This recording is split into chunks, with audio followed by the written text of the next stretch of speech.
Brazil's iconic yellow and green jersey isn't just a piece of sportswear. It's a living symbol, a canvas that once carried a philosophy, a rhythm, and a joy that made the whole world fall in love with football. For many decades, Brazil wasn't merely a powerhouse. It was the spiritual home of football. It was a place where players didn't just play, they danced, weaving magic with every touch. The country has given so much to the game, serving as a seemingly endless wellspring of breathtaking talent. Even now, Brazil continues to supply the world with players who make fans hold their breath, from Vinicius Jr. and Rodrigo to Marquinhos, Alisson, and Ederson. Their names fill the rosters of Europe's biggest clubs, keeping the Brazilian spirit alive on distant pitches. The core of this spirit was the style known as Jogo Bonito, the beautiful game. It was a philosophy deeply rooted in individual skill and spontaneous artistry, and no one embodied it better than Pelé. Winning 3 World Cups, Pelé turned the world's attention to Brazil, especially in 1958 when he captured hearts in Sweden as a 17-year-old phenomenon. His grace, his effortless brilliance, it felt like watching someone do something beyond the realm of ordinary human possibility. From then on, Brazil's reputation only soared higher. No other nation has collected 5 World Cup trophies like Brazil has. But somewhere along the way, that magic started to slip.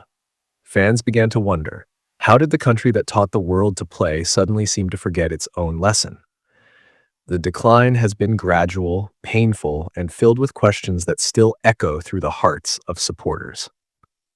To understand what went wrong, we need to look back at what Brazil once was. In the late 1990s and early 2000s, Brazil's national team stood at an untouchable peak. That era's squad felt almost mythical, like a monster that devoured every opponent daring enough to step onto the same field.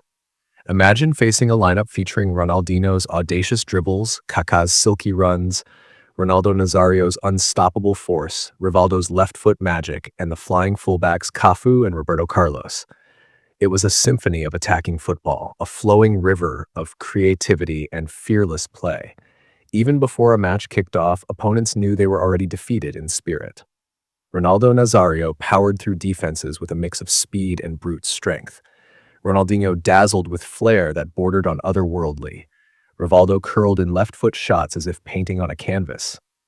Meanwhile, Cafu and Roberto Carlos redefined what it meant to be a fullback, turning defense into yet another attack. This was a team that turned football into a festival, a show no one wanted to miss.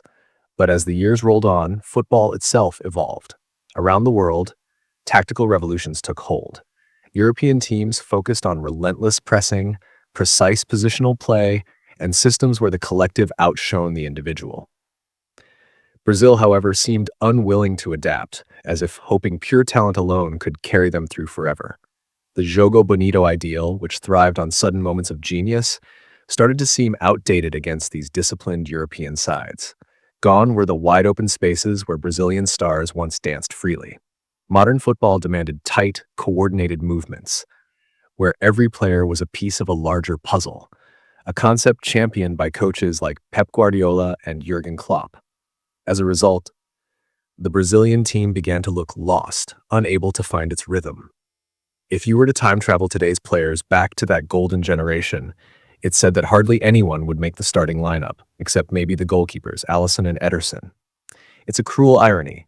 A nation long known for its unstoppable forwards now excels most reliably at producing world-class goalkeepers. In the past, Brazil had talented keepers like Dida, but there wasn't the same depth or consistency we see now. Yet the troubles went beyond tactics. At the heart of Brazil's decline lies a cultural and mental struggle. Many of the nation's brightest talents have stumbled not just on the pitch but off it. Adriano's story is perhaps the most painful. Once hailed as the emperor and feared by defenders everywhere, he looked poised to take the world by storm. With Inter Milan, he was a revelation, scoring goal after goal with a mix of brute force and elegance. But personal turmoil led him into a dark spiral of smoking and heavy drinking, cutting short what could have been a legendary career. Adriano's fate isn't an isolated case. Many Brazilian players have faced similar pitfalls. Growing up in tough environments, they suddenly find themselves showered with money and fame in Europe, leading some to fall into excess, partying, gambling, and indulgence that eats away at their discipline. Meanwhile, football icons elsewhere like Cristiano Ronaldo show the value of extreme professionalism, squeezing every last drop out of their talent well into their 30s. This lifestyle pattern has left many Brazilian players peaking young and fading early. Longevity has become rare. While a few exceptions exist, with Kaká often cited as an example of unwavering professionalism, they're few and far between. Poor habits chip away at stamina and consistency, making it hard to sustain the brilliance that once defined Brazilian football. Yet, not all is lost. Brazil remains a country blessed with a seemingly endless supply of raw, natural talent. The question now is no longer about finding star players, they have plenty. The challenge is weaving these individual sparks into a unified fire. New national team, they often look like strangers, unable to recreate the magic they show in club colors. The path forward lies in finding a way to marry Brazil's irrepressible flair with modern tactical rigor. The goal isn't to kill the Jogo Bonito spirit, but to guide it within a framework that can stand up to today's game. It's about crafting a style where individual magic thrives inside a disciplined structure, a balance between free-flowing samba and tight, collective pressing. Brazil's football story has taken a sad turn. The joy that once made the world stop and watch is harder to find today. But the ingredients for a resurgence are all there. The talent, the legacy, the passion. What's needed now is a new chapter, one that respects the glorious past while boldly stepping into the demands of the future.